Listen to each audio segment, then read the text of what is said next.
I'd like to review the history of Japanese rosin.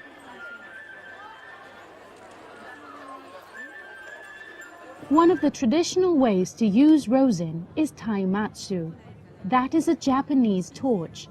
It was used at some festivals because it was considered as something sacred. Rosin was used as paint. This technique of painting was called chan-nuri, but it is no longer used today.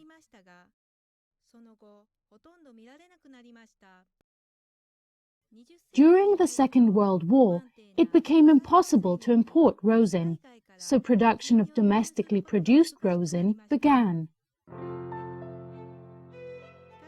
The last years of the Pacific War, shonkon-yu, the oil which was made from stumps of pine trees, went into production.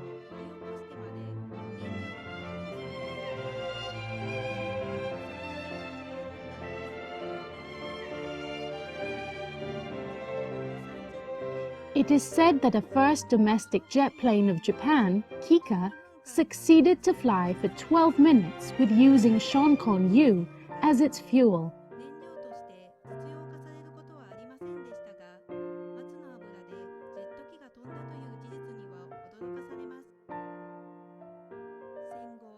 After the war, domestic production of rosin reached its peak, but the cheaper rosin produced in China replaced it, and domestic production of rosin had almost stopped completely in the 1960s.